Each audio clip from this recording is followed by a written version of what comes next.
that you would notice that Pakistan just ended up using drones and unmanned aerial vehicle for counterattacks. Operation Sindoor should be a good starting point because that thing everyone is talking about and that's the thing India is talking about. So our air defense assets, very important is that they are very well integrated. Use is optimal. You're not doubly firing in wastage mode. That There is narrative within the country that this ceasefire should not have happened. you talk of BrahMos, air-launched cruise missile, supersonic cruise missile, the only of its kind in the world. In fact, it can be launched from Su-30 to a very large range. So you were involved in Kargil war. What was your experience? Only when retaliation came from the other side did we act again. Take a case if Pakistan had not retaliated, ceasefire, it was ceasefire only. I mean, I don't think we would have gone again just for the sake of it.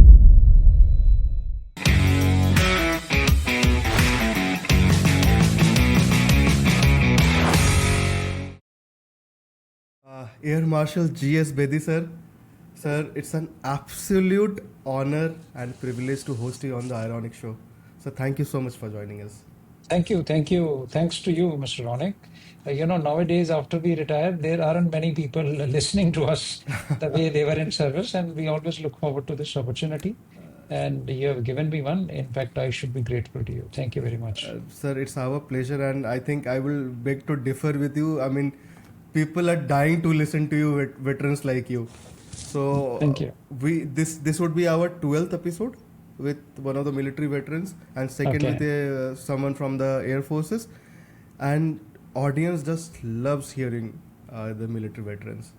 And personally, for me, the military podcasts are my personal favorite because you. of the adventures you have, because of the stories you have, because of the life lessons you have, which can be implemented in any sphere of life. So that makes the military discussions, takes it to the another level. Thank you so much, sir. Sir, before where do we begin this conversation? I think Operation Sindoor should be a good starting point because that's the thing everyone is talking about and that's the thing India is talking about. Yeah, that should be from where you start, and that should be where Right. you finish, right? So we let's play it out the way Operation Sindoor played out. I mean, we talk of it a little bit in the Yeah. beginning, then you talk of other stuff, and we kind of conclude with what happened. Absolutely. Okay. Absolutely. So Sir. of Sindoor, there is nothing. I don't know how much I can add because so much of it is available in the public domain. Some real stuff, some fake stuff, some related to information warfare, what all you have. Okay, but broadly, if I have to sum it up, 2-3 things happened in this Operation Sindoor. Okay, one is that it was clearly conveyed that any act of terrorism, on Indian soil, which is state sponsored clearly, Yeah. okay, think that the trouble appeared from. Okay, that is why it takes time. Like our retaliation was not impulsive. It is not that today it happened and out of impulse we just went and did something. Calculated, measured, after making sure where are the targets, where would it hurt most, where would be the collateral least. Okay, so after all this calculation, what weapons to employ, what aircraft to use, and we did take action, and we limited it to only those targets. Now it is but natural that for ego purpose or for anything else, the local military will get involved because after all, even in international scenario, your country has been attacked. It's a place in your country, right? Right. But we were also, I'm sure the Indian Air Force or the armed forces were ready for that also, that obviously that kind of retaliation will come. And subsequently, when that retaliation came and the counter retaliation, then you would notice that initially while our attack or, weight of attack, let me call it, was very, very calibrated and only that much which was required to destroy those targets. But subsequently, I think it increased exponentially, because now when it's question of hitting military targets, then military targets have to be addressed the way they have to be addressed. Then there is no hold bars. Okay. Then we used heavy caliber weapons and, we used long range weapons and all their critical infrastructure, including air defense, the other installations, airfields, etc. They were hit. Okay, and on the other side, our air defense was very strong. Okay, I mean all the elements of air defense, starting from the lowest form of weapon, with the range of, let's say, 1 kilometer or 1.5 kilometer in normal gun. Okay, to a weapon which can go almost 400 kilometers. Okay, Right. or that is, I mean, 400 kilometers in air defense in extreme case, right? Probably we didn't have to use that kind of weapon, but they were ready, right? So in different forms. So all these weapons were integrated. Be our legacy systems like Pichoras or OSA-AK, our indigenous systems, Akash, our acquisitions like MRSAM, etc., etc. Everything was, integrated, put together, and a formidable kind of air defense was created. And that is the reason that you would notice that Pakistan just ended up using drones and unmanned aerial vehicle Right. for Yeah. counterattacks. None of their aircraft were used to launch any weapon, air to surface weapon. They also have long range weapons in their aircraft, but they were not used because the air defense, the Indian air defense, did not allow them to do so. And now we reached a situation where it was very clear that, okay, we don't want escalation. It was made clear very, it was government instructions and very categorically explained by our DG Air Operations Right. that our role was only non-escalatory. We did not want to escalate. Now, if the enemy wants to escalate, then we are ready. We are not begging for non-escalation, but we are non-escalatory in nature. So ultimately, what happened that good sense prevailed, and they must have thought, okay, it's impossible to carry on like that. So ultimately, a ceasefire came. So overall, if you see, so this objective of conveying a message that it's not going to be hunky dory all the time. Now, Right. for some time it will have this lesson. Then people generally forget it. Something else may happen. I mean, I'm not saying that in the years to come nothing will happen. No, because people forget history. Okay, so that is the broad outline of Sindoor, I would say. So there is a, very narrative within the country that this ceasefire should not have happened. I mean, when things were escalating to a certain extent, I mean, you look at the normal language and normal people's thinking, they would have liked ki if we were aggressive, if we were so heavy on Pakistan, we should have gone ahead and taken back POK, which is obviously ours.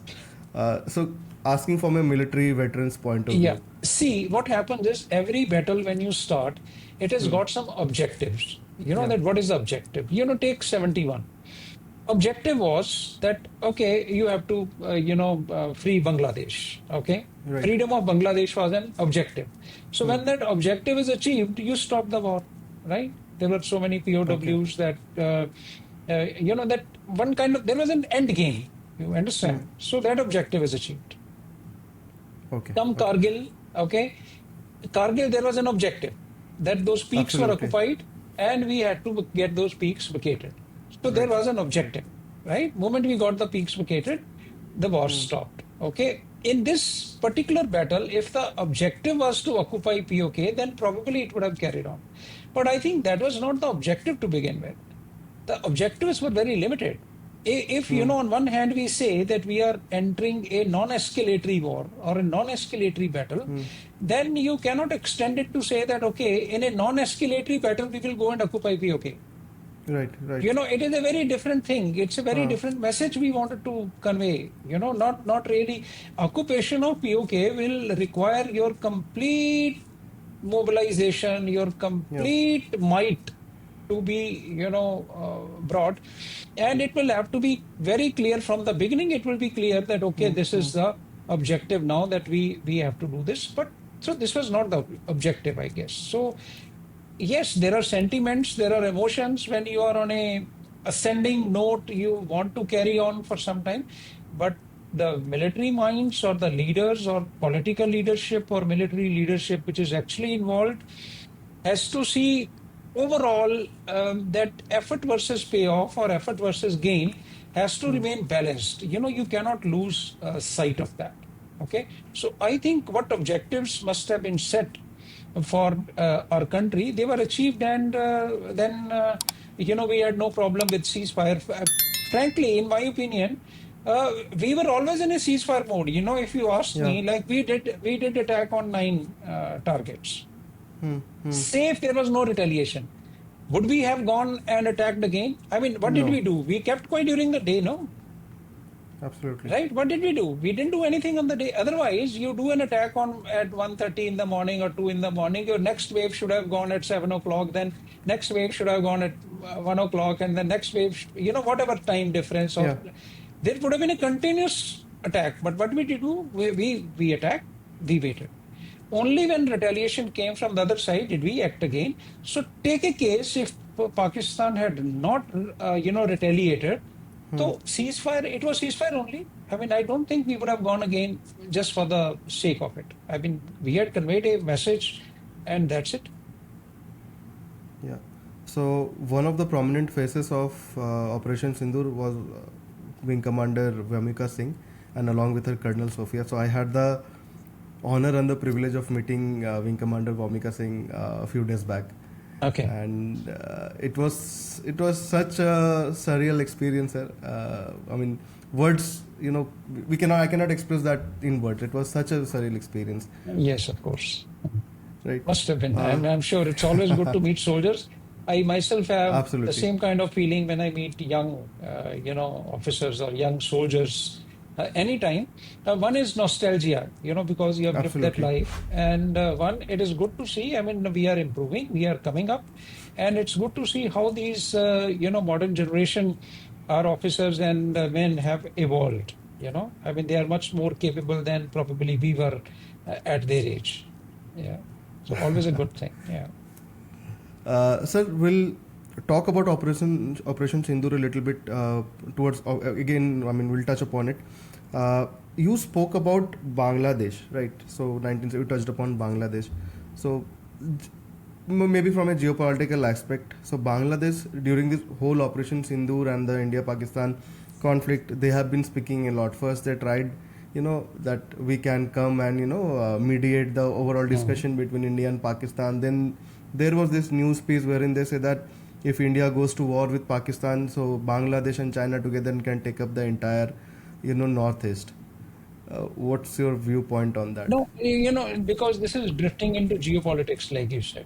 Huh. No, Bangladesh, these countries, I mean, one has to see that sometimes you're not following an armed forces or a military. You're fighting an ideology. You're fighting a thought process. When General Asim Munir, his speech in South Africa, if you heard about it, Yeah, okay, yeah. he's addressing his Pakistan diaspora, okay, and what does he doesn't talk of military. He only talks of what Quran says and what our religion says, and he only goes to say that he's not saying that Pakistan needs to fight India because of this military consideration. He says we need to fight them because we are different. We are different from Hindus. Our thought Right. process is different. Our teachings are different. Our this is different. So, if that is the basis of that, okay, now whether it is Pakistan or Bangladesh, you may have engineered freedom of Bangladesh, but if the ideology or thought process is same, then very little would change. Okay, so this has to be kept in mind always, that it is necessarily not the military consideration always. It is a different kind of battle. You're fighting. So that way, geopolitics will play a different role in every time. It is not always cut and dry, and it is not always the military consideration that we are talking about. So we saw use of drones so much from the Pakistani side this time during the whole operation where it started. So is this the future of air warfare? No, it is. What happens is whenever something comes new, okay, everybody says, okay, this is going to, because it is used in abundance. Okay, so we Yeah. say, okay, this is the future of air warfare. What do we mean by future of air warfare? Means something which can decide warfare. That is what we call. Right. Okay, this is Right. future of warfare. Okay, you need to study this because this is the future. Okay, I mean, when computers were introduced, I remember the way people beeline for computer science. Okay, that, because they thought this is the future, because Yeah. that settled something for them, that provided some tangible benefit. But now, if you were to watch Russia-Ukraine war, okay, it's all more than 3 years, and they were using 10,000 drones a month almost, maybe more. Okay, where has it led to? Has it led to a decision making?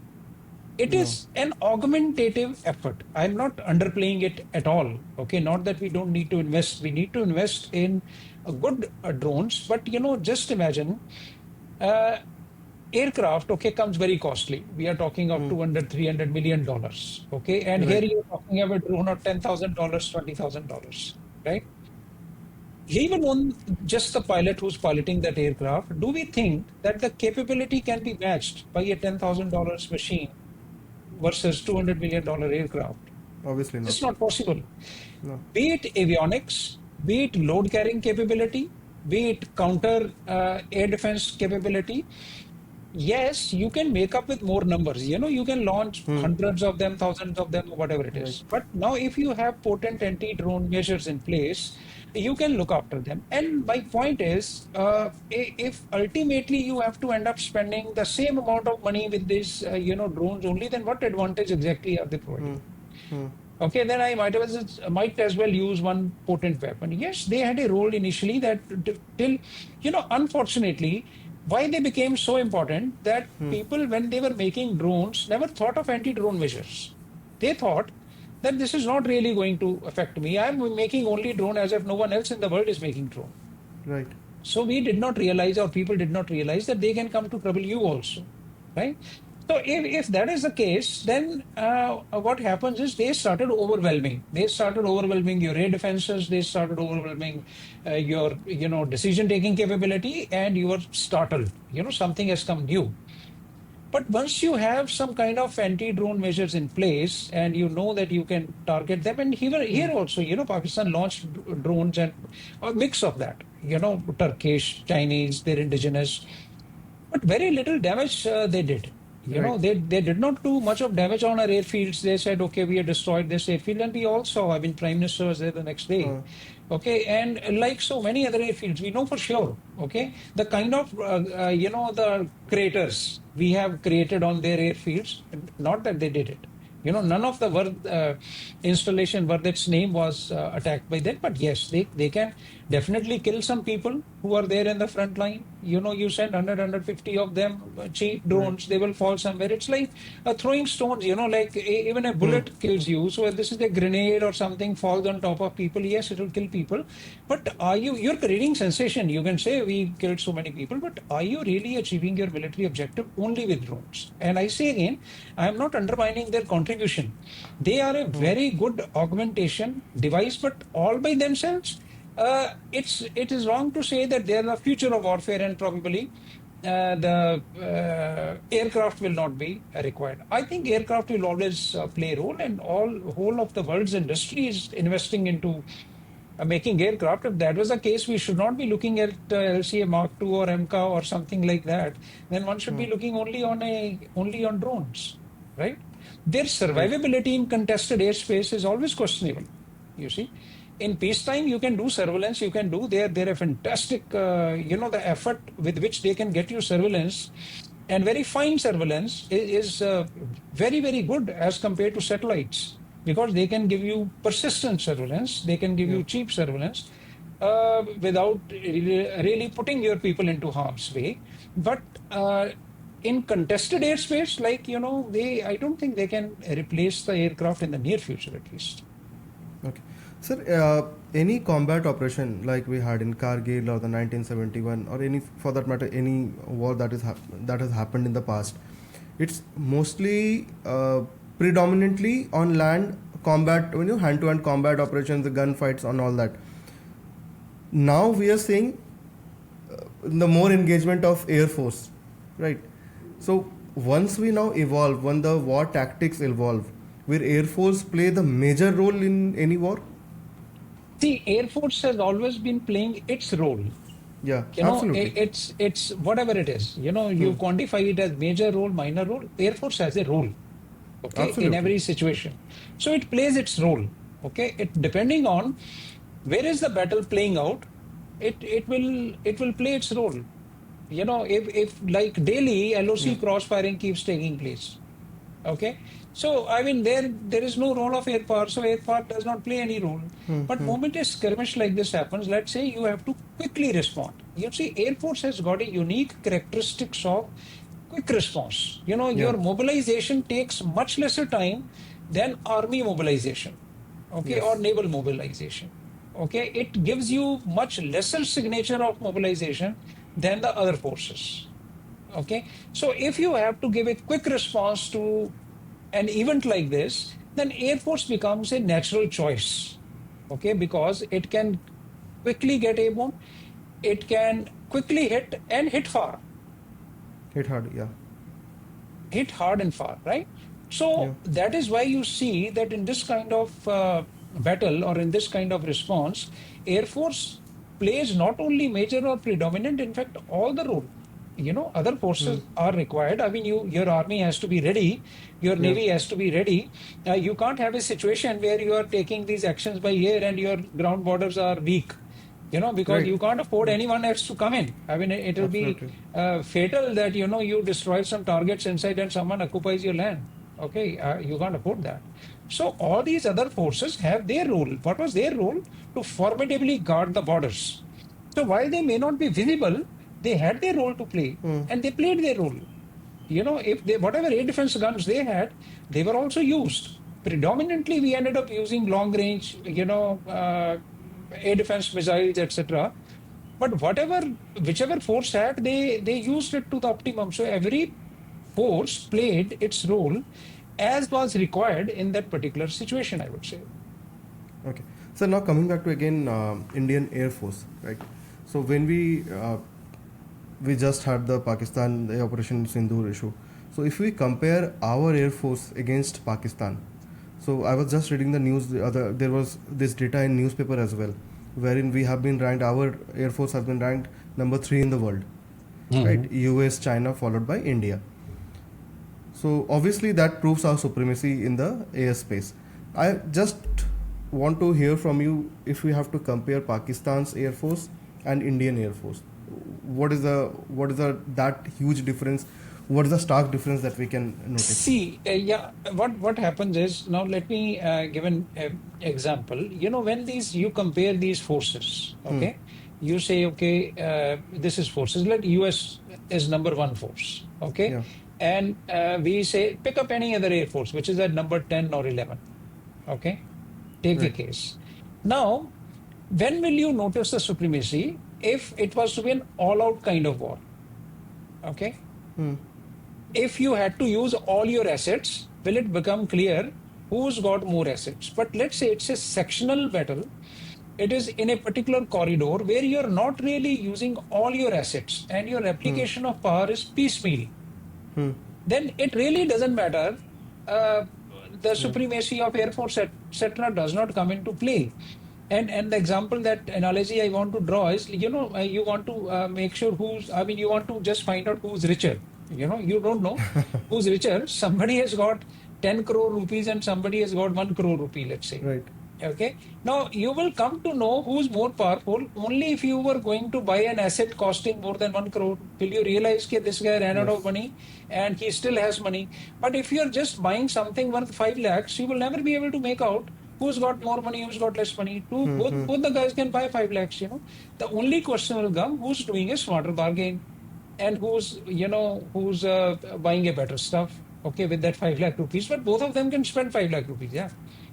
So my point is when you're just about using, 20, 30, 40 aircraft at 14 to 16 hours gap, you do operation midnight, then you come again next to midnight, then you again, I mean, everybody's got time, right? But so comparison of these air forces like that or any power like that, okay, becomes a little unrealistic. That okay, Okay. I launched a wave, they could also do that. I did this, they could also do that. And somebody asks, hey, what is the difference here? You say you're much better, you're much more superior, but they can do the same thing. But remember, it is only part of it being played. When it will be played completely is when you will make out that, okay, how much is the difference. And, in this operation also, you would have noticed that after the first day, when, their aircraft were up in the air, we never saw them using any of their aircraft to launch air to surface weapon, right? The way we Right. used our aircraft. Okay, because now you can make out that their air defense probably did not stop us from going up to a point, Yeah. whereas our air defense could stop them from coming up to a point. It's as simple as that, right?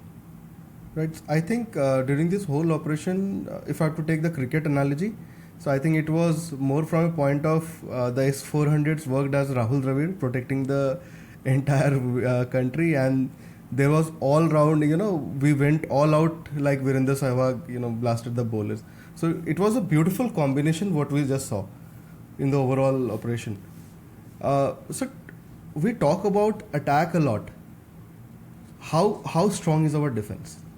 Precisely, very strong. I just alluded to that. The very fact that our air defense was formidable and it did not allow their aircraft, manned Yeah. aircraft to come anywhere close.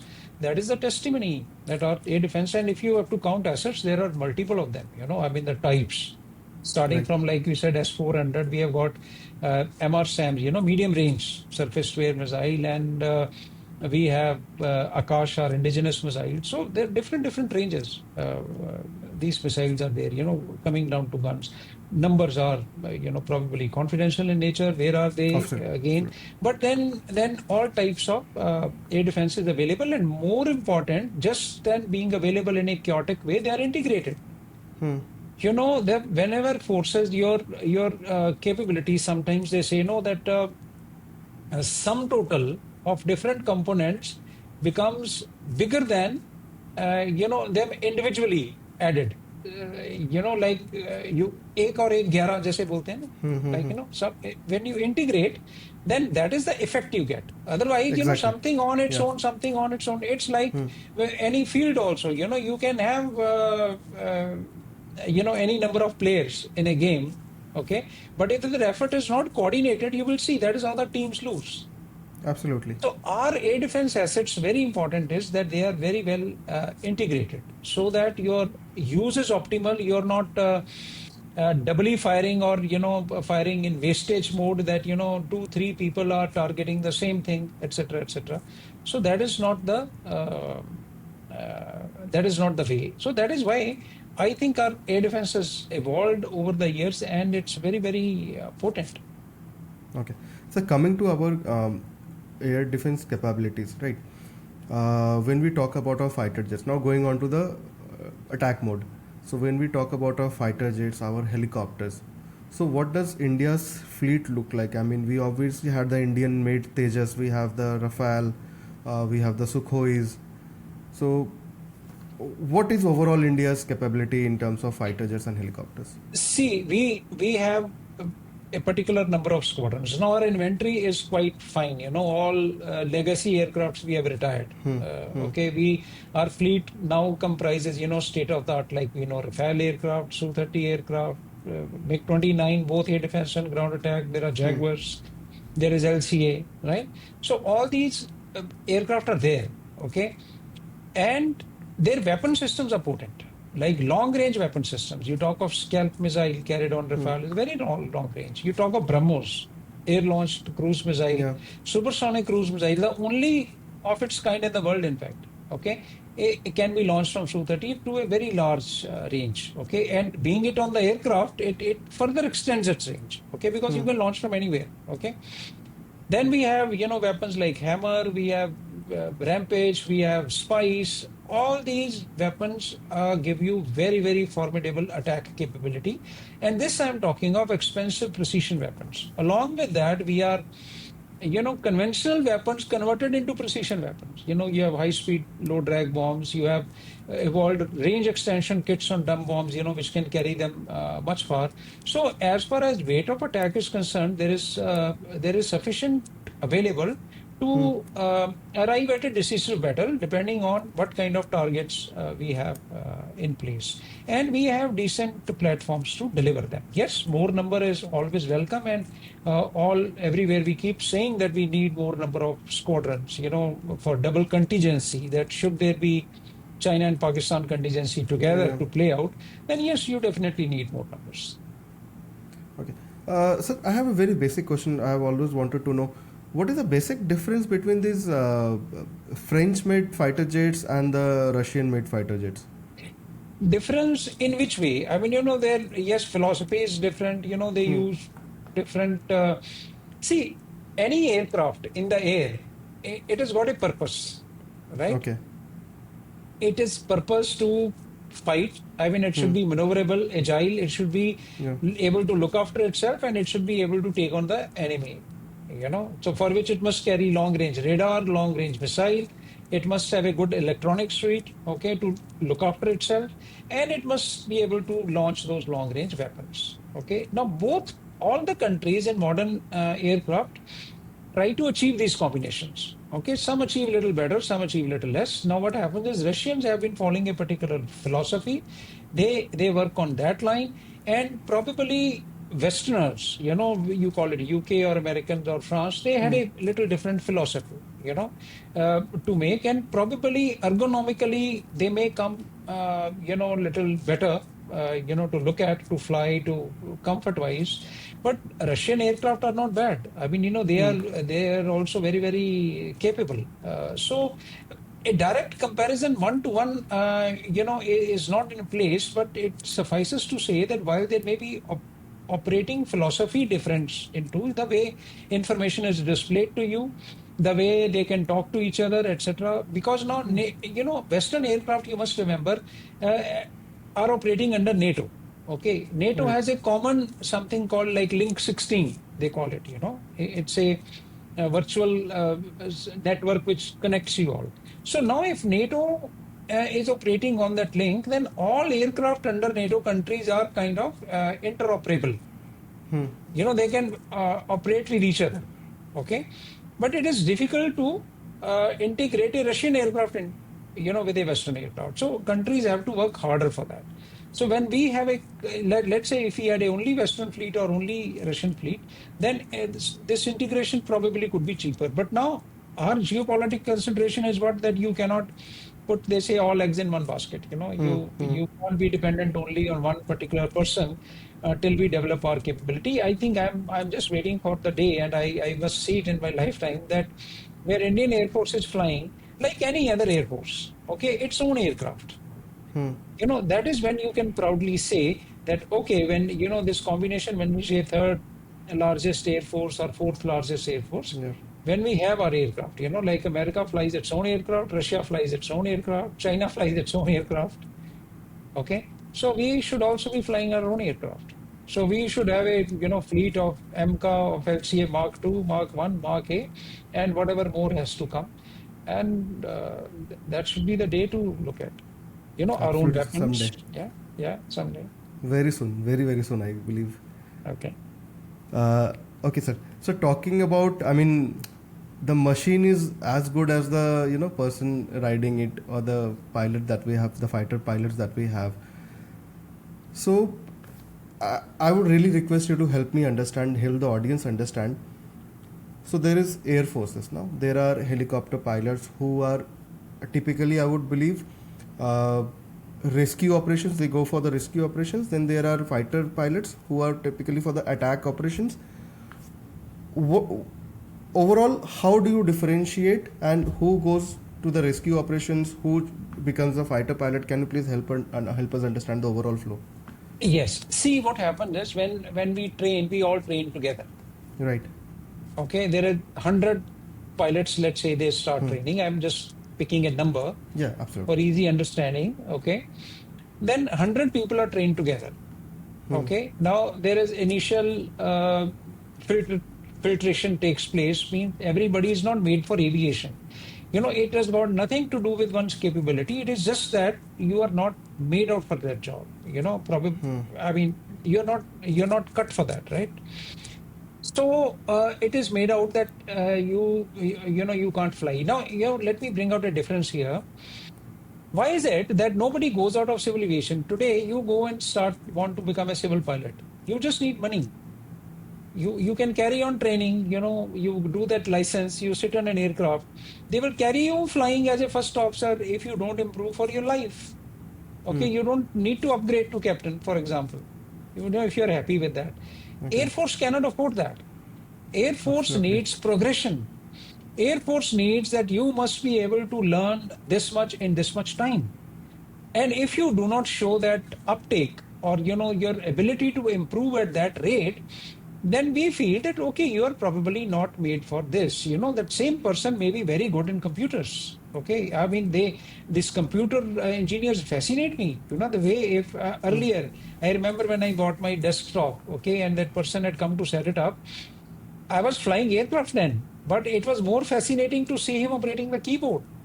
And I was feeling a little awkward that, yeah, what brain he must be having, the way he's operating the keyboard. Nothing I can understand what is coming on the screen. I mean, Windows had not yet been introduced, Yeah. then we were working on a different format, okay? So the screen used to be, kind of garbled, and he's still able to make out something Yeah. out of it. It was so fascinating because that person had that skill. So here, when we train 100 people, out of that, let's say 80 people make it, okay, Yeah. that you qualify to become pilot. Now, Indian Air Force needs all kinds of pilots, for all platforms. Yes. You need it for fighter aircraft, you need it for transport aircraft, you need it for helicopter aircraft. And all these aircraft are doing a stellar role. We have C-130 Special Forces aircraft, Kargil. Everybody nowadays gets to enter enemy space. Okay, and while fighter aircraft may be more agile, you must understand that helicopter or transport aircraft are at more risk, like you said. But Yeah. even they have to undertake operations in enemy territory. Okay, and why I'm saying at a much greater risk, because fighter aircraft still has a provision to eject out of the aircraft. Okay, Yes. I mean in helicopters you don't even have that provision. Okay, and in similarly transport aircraft. Okay, so what happens is, yes, you don't do those operations at that frequency, or your peacetime operations are not as risky as fighters, because you Yeah. would know if you Google that how many aircraft crash, then fighter aircraft number is much more than probably helicopters or transport. So fighter aircraft lives on day-to-day risk. So how do you trifurcate? You select some people for fighters, some for transport, some from helicopters. So their training aptitude is watched throughout the training period. The instructors give out their qualities. Quick decision making, probably decision making in a fighter aircraft, which is a single cockpit, single pilot aircraft, is required to be much more. Okay, because machine is complicated. In a multi-crew environment, it becomes a little different. If there are two pilots, then chances of making a mistake are reduced. That at least one of you will be right all the times. Let's say Right. if I have a capability of 0.9, probability how it works. That I have a capability of 0.9, you have a capability of 0.9. So there are 10% chances that we can make a mistake, correct? Individually. 90% of the time we will be right. Okay? Individually. But Right. now both of us are together. You bring 0.9 capability, I bring 0.9 capability. Between us, when we are backing up each other, the chances of making a mistake reduced to 0.01.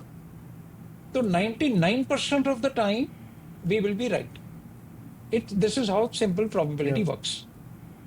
Right? At least one of Yeah. us will be right, is 1 minus 0.01, right? So this is the difference. So these kind of qualities are seen, and then again, how much number is required? There is depending on the squadrons, depending on fleet, you require a certain number of fighter pilots, you require a number of transport pilots, you require a number of helicopter pilots. So Right. based on that, they are sent. Otherwise, no pilot is any different from any other pilot. They have the same mindset, they have the same aggression, they have the same capabilities, they have the same attitude. All the characteristics that you require in a combat pilot are there in all three streams, I would say. But then again, sir, I would believe the training, physical training or the mental training of a fighter pilot once selected would be a bit different. I mean, could be much more different than a helicopter pilot or a transport pilot, just because of the fact they have to go in higher altitudes, which are not touched upon by the helicopters, and because of that, their core needs to be really, I mean, really strong. So all those things are there, and obviously, when you go to higher Gs, your body needs to take that up.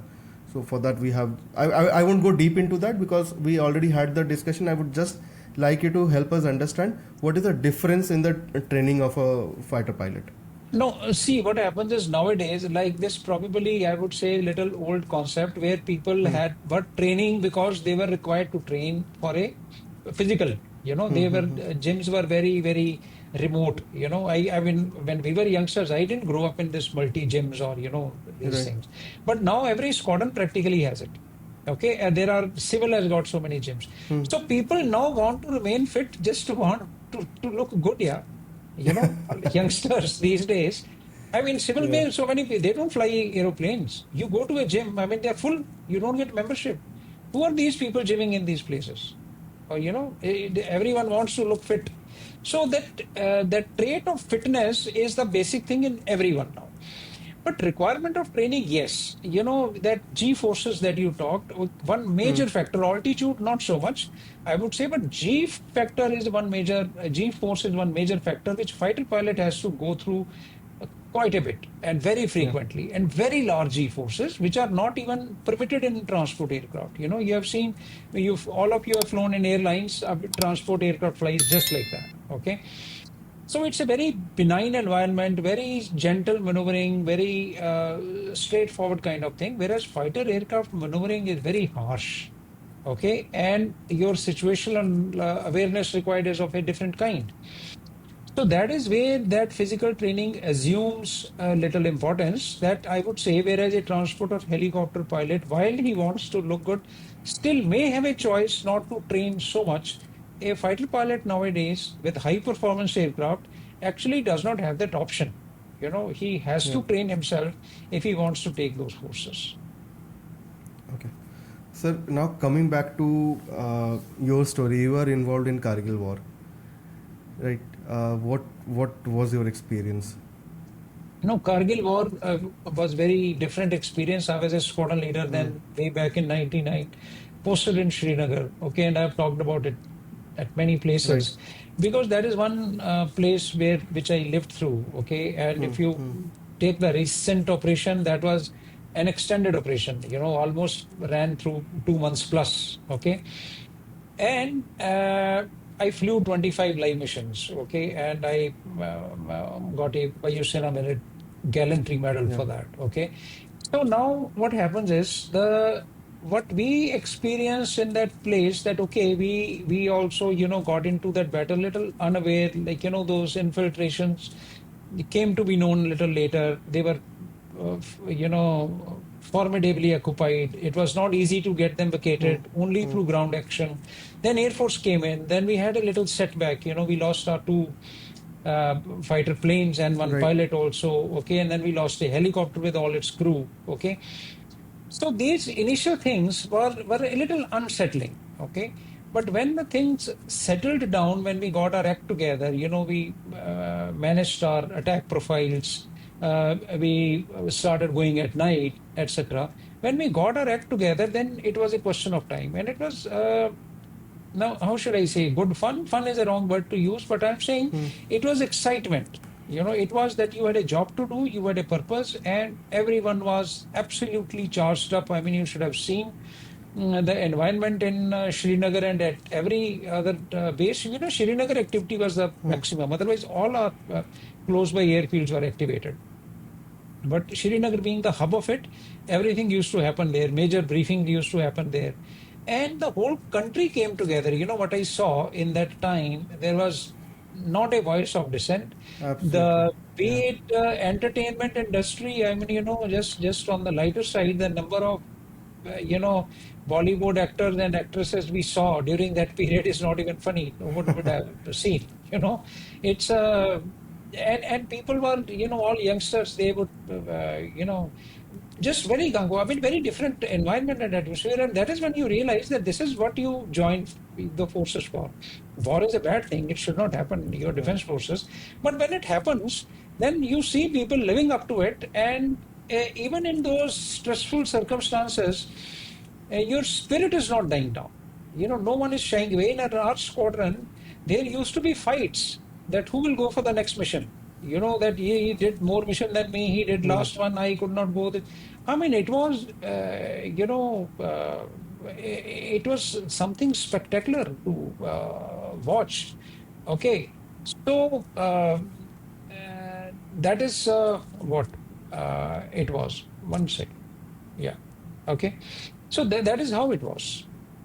So that is Kargil. I mean, we can get into details. That needs a Yeah, very great episode right, because right. there were difficulties in targeting. If I come to that, you have hills. There are clear instructions again that you will not cross LOC. Not Right. only you will not cross LOC, your weapon will not cross LOC. So the precision required now to hit those targets so that there is no threat side. You can imagine a hill. Hill is ascending. Yes. And the other side is enemy territory. Now, if your bombs overshoot, they fall in enemy territory, which is not allowed. And if they undershoot too much, that can be fratricide. So you had to It be can very hit our careful. own men. Own men, yeah. Okay. So these were the challenges, but we lived through, and overall we came out quite well in that.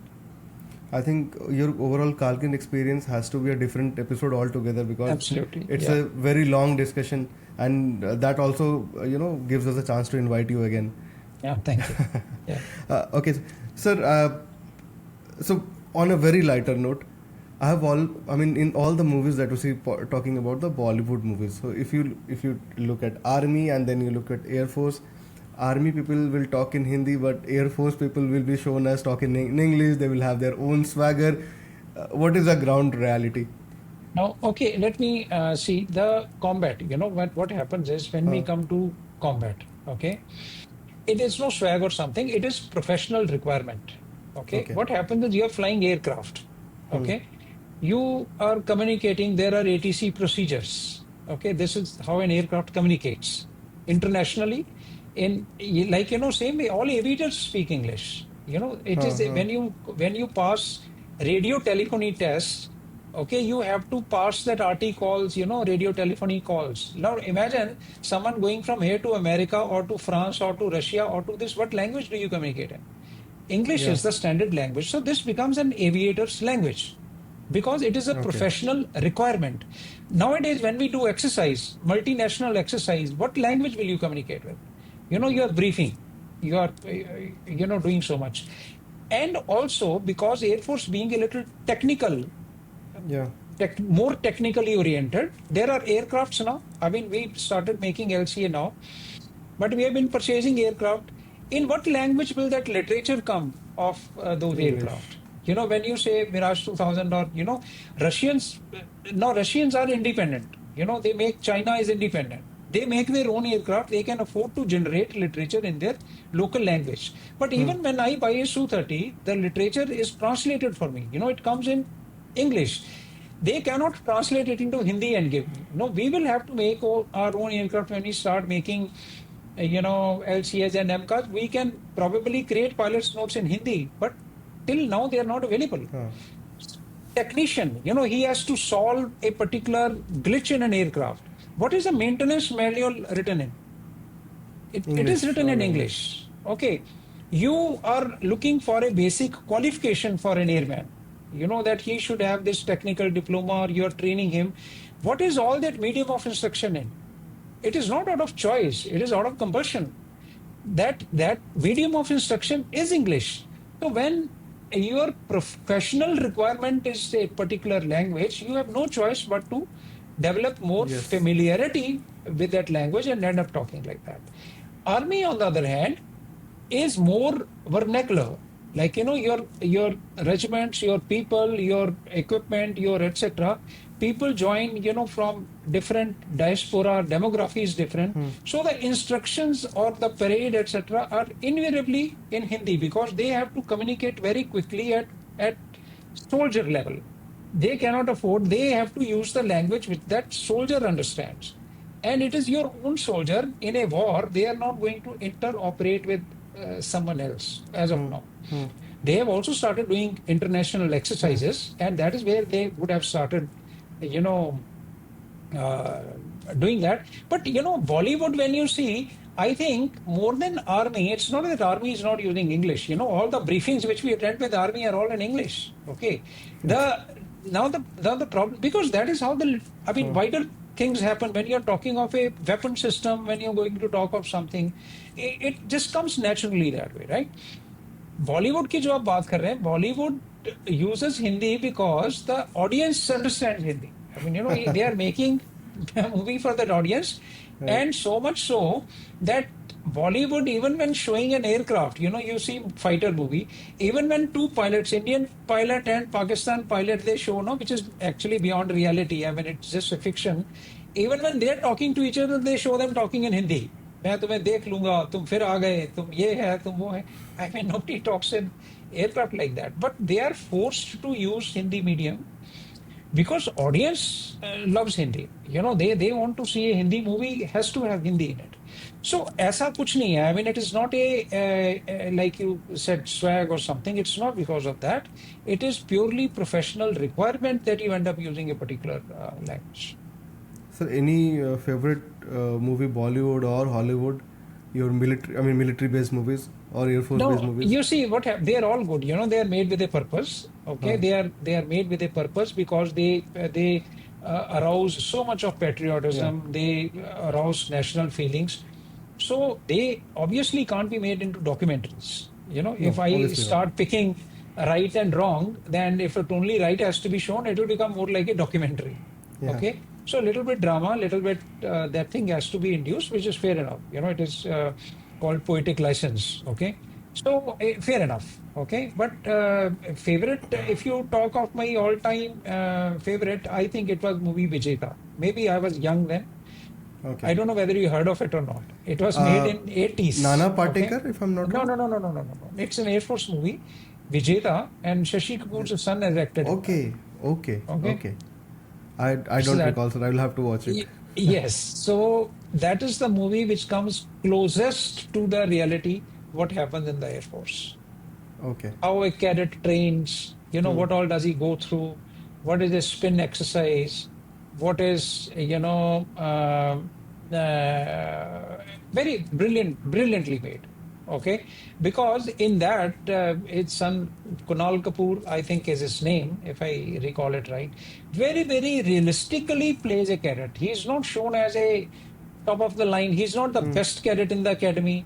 He's afraid of certain things. He gets frightened. He is not like a sportsman. What happens is generally Yeah. they will show a hero who's good in everything. He is good in Right. academics, he is good in sports, he is good Yeah. in flying. He is just about good in everything. But that movie was very realistic, and Amrish Puri played the role of chief instructor in that, which I was in that role in 2006. Okay, I was chief instructor in the Air Force Academy, Yeah. and the way he conducts, very very brilliant. I mean, since you asked me, I would say that was my favorite movie from the Air Force point of view, and will always remain one. I do enjoy watching Top Gun also, but they are more of dramas. Yeah. That movie, if you get a chance, you must watch. Thank you, sir. Sir, you retired as a Air Marshal, which is literally the second highest position in Air Force, Indian Air Force. So, if you have to give us, the youngsters, the Gen Zs and the millennials, 3 life lessons, leadership lessons from Air Force that you used. See, in and the leadership in forces become very different. Okay, now leaders are there in all Yeah. fields. There is a corporate leader, there is a political leader, there is a religious leader. Okay, so many in any field there will be Yeah. leader. Okay, and then there is a leader in armed forces. The only difference is in armed forces, the cost of making mistake is very very high. The value of that alpha beta error, what we call, Yeah. is exponentially high than in any other field, I would say. I mean, I leave politics, where an error can actually cause a nation a great deal, but then they go by advice. But I am talking of an individual capacity. Okay, so the lessons that one learned, I mean, I love to talk something to the youngsters, which can change your life. Okay, the one lesson that as an instructor, as a flying instructor, or as a mentor, or as a trainer, as a leader, which I learned, that your ability to that empathy, that compassion or the passion for the people you are leading. It is only the forces will tell you to keep the interests of your juniors ahead of you. Yeah. You are not considering yourself entitled. Okay, it is always welfare of the troops, which comes first and always. Okay, so which probably why this comes in the forces, because you depend on each other. The dependability on each other for your life is supreme. When I take a 4 aircraft formation, mind you, when we fight, it is not me looking after myself. I am responsible for my buddy. I clear his tail, he clears Yeah. my tail. So we have responsibility to each other. Okay, and your ability, when I have to train this youngster, okay, your ability to get down to his level to pass instructions, okay, is very, very important. Okay, otherwise there will be a lot of communication gap. So the example I give is that you when you're a fully grown up man and you want to talk to a child, okay, what do you do instinctively? You get down, you get down on your knees, on your haunches, you come level. You don't keep talking to a child like that, right? Right. You get down to his level and you talk. It is natural. It comes instinctively to you. But same thing academically at times does not come very naturally to people. Okay, Okay. that gap remains. Now, communication skill is one thing, which is inculcated in a military leader. Okay, which is very, very important, that you learn to communicate without ambiguity, Yes. and you acquire the character of crisis leadership. A planned leadership is something. You have a wedding in the family. Someone Yeah. will assume a leadership role. Who's coordinating everything, but he's got time to plan everything ahead of time. Okay, that this will happen, this will happen, this will happen. In military leadership, there is crisis leadership. That means some things happen without your knowledge, without any warning, without any, pre-planning. Now, how do you live up to that crisis leadership? Now, the point that I wish to bring is, some people say, okay, pilots have to take split-second decision, in the aircraft. Yes, because Yeah. aircraft gives you split second.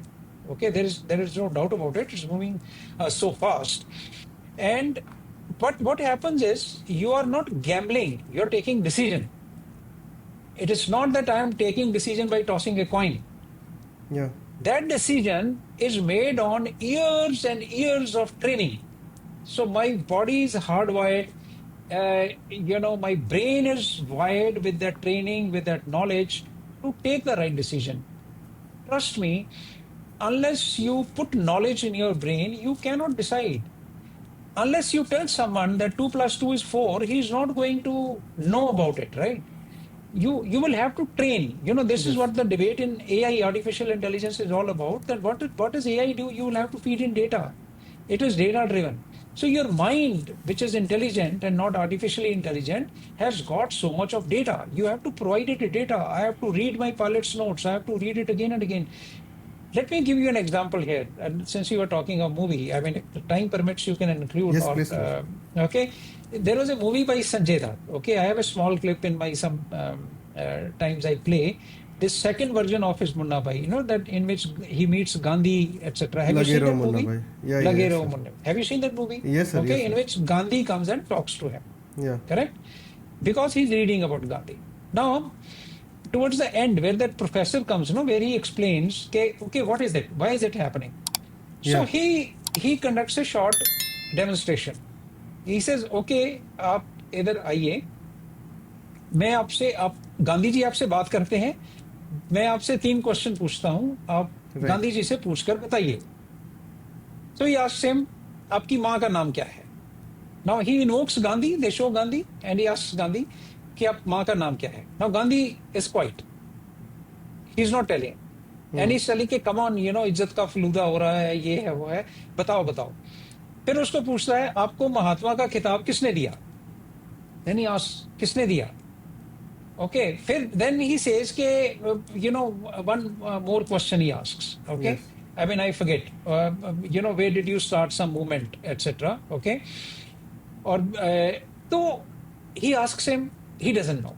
Okay, now he writes those answers on a chit, and he says, अब इनको पढ़िए. Now ask him. Yeah. He says, अब पूछिए, अब वो बताएंगे. He reads Putli Bai. He says, माँ का नाम? Gandhi says, Putli Bai. He says, आपको महात्मा का किताब किसने दिया? रविंद्रनाथ टैगोर. आपने अपना फॉर्म, जो भी कहाँ पे किया, Tolstoy form. And then, that पर्ची drops from his hand. I mean, it's a very, very, very apt. Artificial intelligence is nothing but this. Unless you feed in data, it is not going to answer you. So similarly, your brain, you think, whether it is stock market, whether it is life decision, whether it is something, you have to decide where should your children go, what stream should they take, what is important. I mean, are you just going to sit and, decide something whimsically, or is it knowledge based? If your decision is knowledge based, if you have worked hard on it, if you acquired that knowledge and applied that knowledge and then took the decision, it will be much more sound. And it will come to you quickly. Otherwise, it is a gamble. If it worked out, well and good. If it didn't work out, you're bad. And statistically, they show that, chances of you going wrong are always more than 50%. They are not exact Right. 50-50. Even when you toss a coin, try it sometime and you bet on head every time, toss it 10 times, it is invariably more than 5 times it will be tails. It is somehow it works like that. I don't know why. Okay, so because it is just gamble. Huh. But if you're thinking of probability, you are, working it out well. So my advice to people is that, you got to equip yourself with data. Data means with knowledge. And when you equip yourself with knowledge, your decisions, your, what you do, it will be much more formidable. And then the last thing that I would like to say is opportunities. A lot of people say he got an opportunity, okay, and he made it. I did not get that opportunity. If you analyze correctly, yes, I'm not saying that people don't get opportunity. I mean, someone born in a billionaire's house definitely got an opportunity. I mean, someone born in star family definitely got a different opportunity. I'm not talking of that.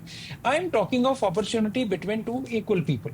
That means same kind of background, same kind of strata, same kind of facility, same kind of ability. Even within that, you will find some people excel, some people don't, right? Exactly. So now why does this happen? And I have a very, very simple example to give. That what do we accept? Let's say there are 4 children. Okay, why I say children? Because they act instinctively. They don't have emotions made up. Okay, if they're walking, 4 children, and they find some money on the road, let's call it a 100 rupee note, okay, which is big money for children. What behavior would you observe? All of them would scramble for it. Yeah. Natural. That who picks up this 100 rupee note first? Okay. Now, same set of 4 children, let's say, is walking, and there is a pathar or a brick lying on the way, which is an obstruction.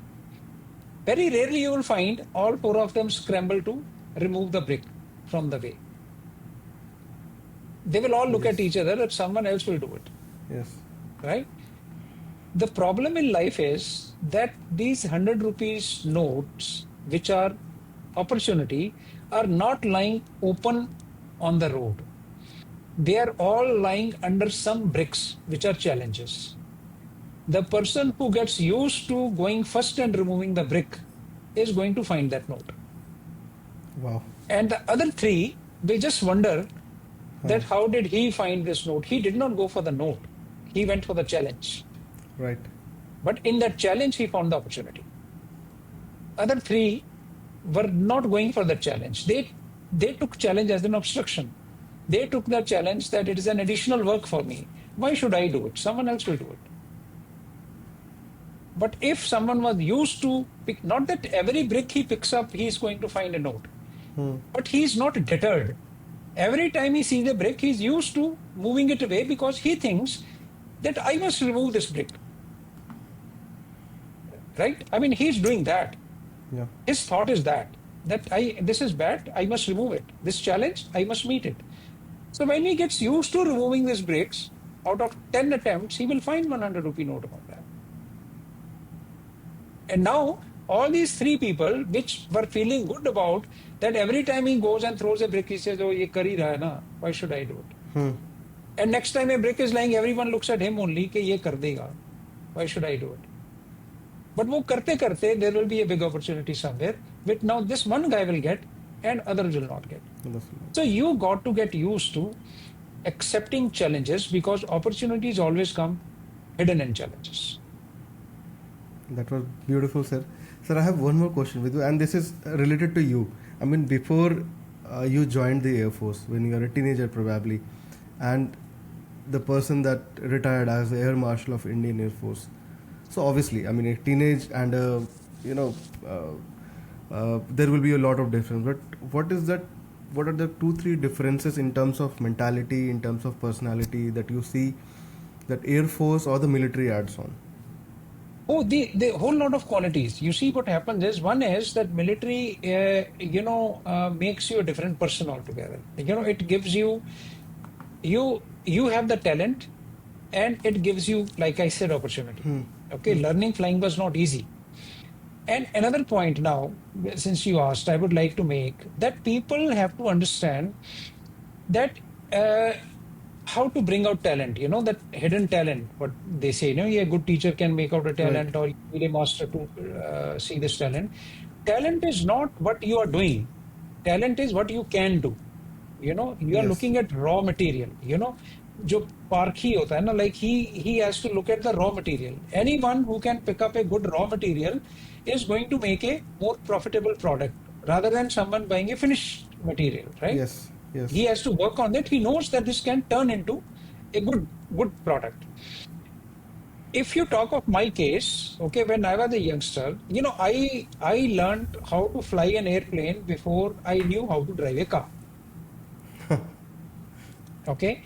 Yes. And I will go a step further. When I was instructor subsequently, or when I became chief instructor, we have taught flying to youngsters who did not know how to ride a scooter. Why so? Is flying a plane easier than driving a car or riding a scooter? Certainly not. Yeah. But if I learned how to fly plane before I knew how to drive car, is not because of capability, it's because I did not have a car.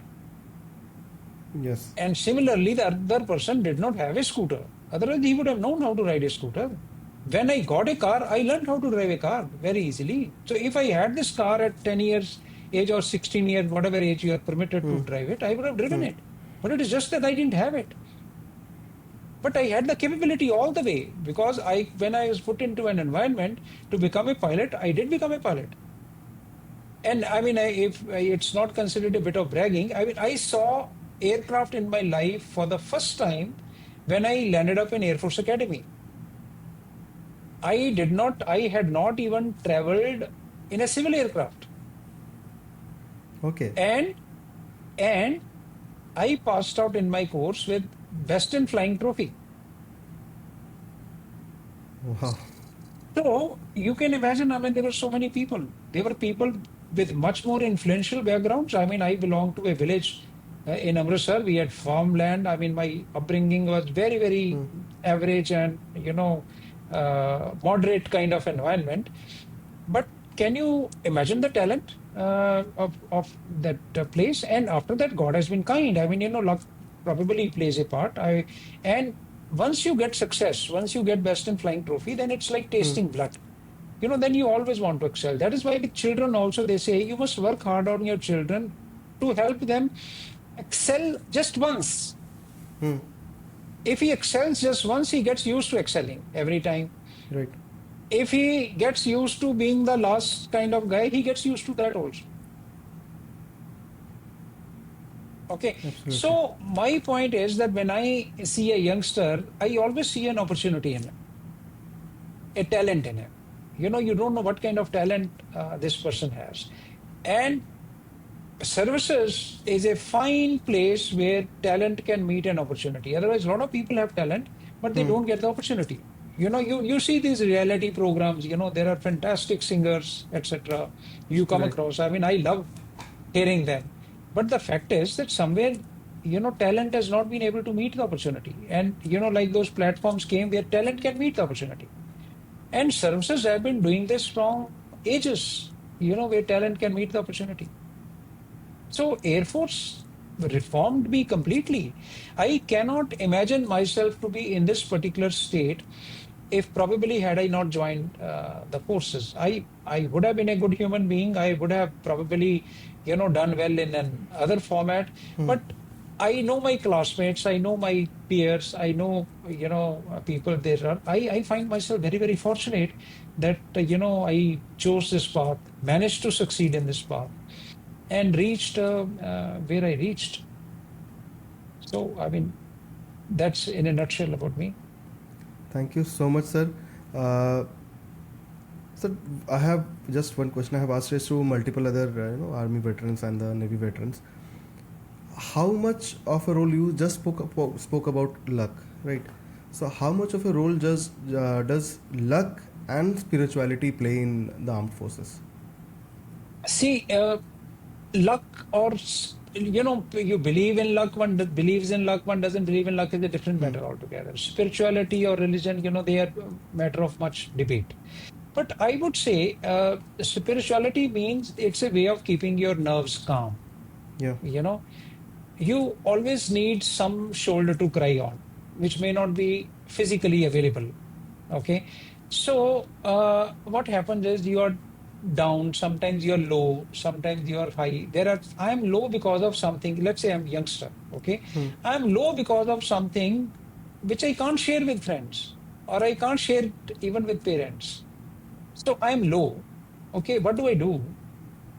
If there is an outlet, if I was a little bit belief, right or wrong, I won't qualify. Little bit of, meditation or little bit of focusing or little bit of thinking of something totally shapeless or, never seen, never heard. And it brings calmness to you and prevents you from taking wrong decision or doing something stupid, then I think it's worth it. I mean, there have been flying was not easy. Yeah. There were times when you realized that this was not for you. I mean, there were so many lessons. Nowadays there is a new fad that, do what you like doing. Sure, you must do what you like doing. But most of the time, it is fascination with something. You see a good movie, you see Hrithik Roshan, fighter pilot, and you Yeah. suddenly want to become a fighter pilot. That is fascination. That is Yeah. momentarily. I mean, it's not actually that you liked doing that, okay, or with anything else. Okay, something is projected to you in a glamorous way. You certainly want to do that. Okay, but what happens is, if genuinely you like doing something and you start on that path, when a hobby becomes profession, it is very, very different. It takes a different form. Absolutely. I enjoy doing photography because no, I don't have to sell those photographs anywhere. But if it becomes my profession where now my pictures have to sell, then it is taxing, yeah. Then it is stressful. Then it is a different ball game altogether. Then I'll have to read about it. Then I'll have to study about it. That how to take a good picture. I mean, cinematography is a field in itself.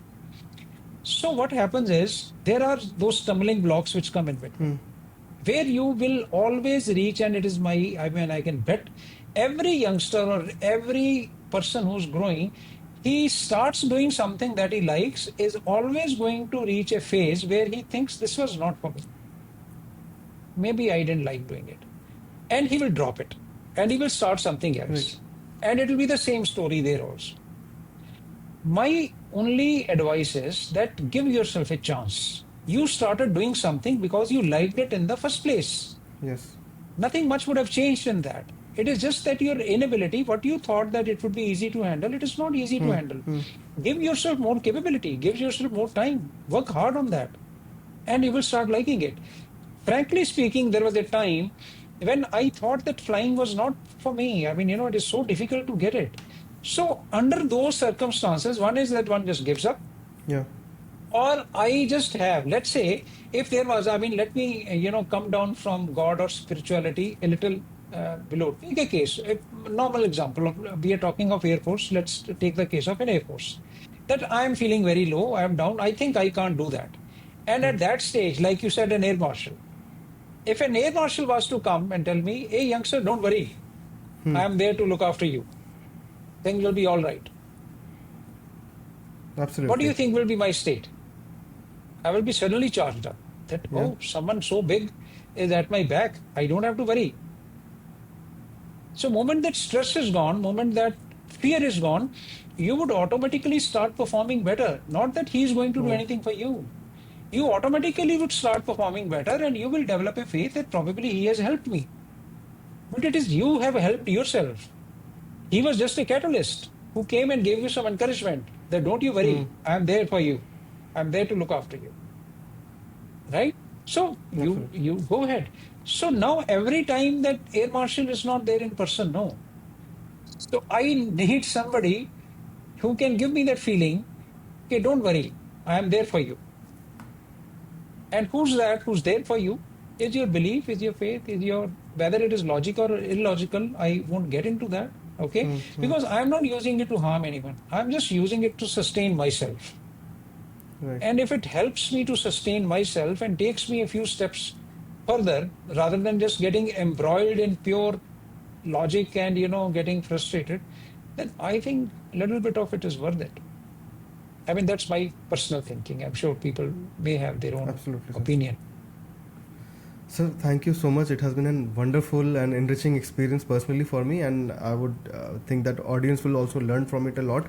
But before I let you go, you mentioned that the whole nation united when the Kargil war happened, and I think we saw similar sentiments during this time also, during Operation Sindoor also. Absolutely. Right. I would really request a message from you to the whole of the nation, right? Any youngsters, anyone listening to this. So because we see a lot of, narratives, lot of emotions, lot of anger, lot of, sadness when something of this sort happens. What will be your message to the nation? No. Whenever the message is one that we are one as a nation. If something hurts you, it hurts me equally bad. Okay. And yes, if I have the power, you expect me to do something and you want me to do something quick. You're right. It is anything that, you want retribution to come quick. But what happens is one must have faith in the leadership we have ourselves chosen. Okay. And they have lot more inputs than an average man has. So in the time of crisis like this, the message is to just stay united, wait and watch what happens, what people are doing. Just have faith in the system and do your job. Now what happens is, the only quick way or the simple way to shirk my responsibility is to start finding fault with others. That why I am not doing this because this is not right. There is a garbage lying in front of my house. I am not removing it because that red light is not working. What is government doing about it? They can't, get that red light operational, so I will not do my part. There is no comparison of that sort, correct? So people have to understand what is my part, what is my role in this? What kind of message am I sending? Imagine or just remember that these soldiers who are at the border, who are the first line of defense, not only in war and peace, temperature over Dras is minus 56 degrees Celsius. These people are deployed there. They can't even go for morning nature's call without being tied to a rope and another man holding it, because you don't know where is an avalanche and where one will get into a khai. This person is defending you. And all you need to make sure is that you are worth it. Absolutely. And how will you become worth it? You are worth for that man to die for. There is someone ready to die for you. Are you worth dying for? Yeah. Okay, so I just have to make myself now, because I am in the same category. There is, I in my time I guarded others. Now someone is guarding me, but do I keep myself, worth it? There is a very good English movie, Saving Private Ryan. Yeah. Okay, if you watch that movie, the Yes. biggest lesson, there is a in that this is this Private Ryan. Private is like soldier. We call him Yeah. Sipahi. They start from private to then corporal to then. So this Ryan, by the guy named Ryan, is lost in the war. I mean, he's Yes. untraceable. So they presume him dead, and a telegram is going to his parents that we are unable to find Ryan, and we presume him dead. Only when the telegram, they say, okay, no choice but to send this telegram. That telegram operator said this will be the third telegram going to the same house. The two elder sons have already been lost in war, and this is the third one, and he's missing. Should we be sending this communication that he's also dead? That is when that commander takes on himself that we must find Private Ryan. He makes a team. He makes a team to find him, and people Hmm. question it. That is it worth it? You are putting 10, 12 men on risk to save one individual. He says, no, it is not one individual. It is faith of that family who sent three sons into the army. That someone is there to look after them. And I will not take a chance. I will not declare him dead for my convenience. So they go all out, etc. And, uh, even Tom Hanks, I think, has prepared, Hmm. most of the war movies he has acted. Yes.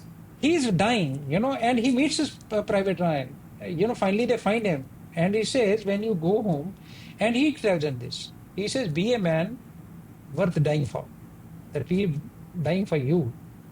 And this movie starts with this Ryan, who's become old now, going Hmm. and offering flowers on that tomb on the cover, and then his grandchildren are there, and he asks them, "Have I been a good man?" The movie starts like that. That he offers flowers, and he asks his grandchildren, "Tell me, have I been a good man?" And they ask him that every time you come here, you do this, you ask us the same question. Have I been a good man? Why do you ask that? Why do you? He said, no, then this whole movie goes in the background, and it finishes with him saying, he says, I want to reassure myself every time that I have been worth the life what those people died for.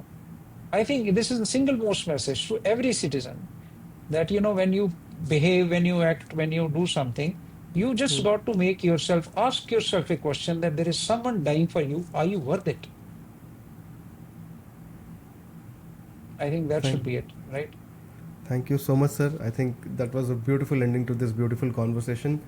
And obviously, we'll again invite you. We'll again want you to have you on the show and talk about your entire Kargil experience and other leadership lessons from you. Thank you so much, sir. Thank you. And thank you Thank for your you. services to the nation. Thank you for protecting us all these years. And thank you for being a role model to so many. Thank you, sir. Thank you for this opportunity once again. Thanks, Ram. Jai Hind. Right. Jai Hind, Jai sir. Hind. Thank you.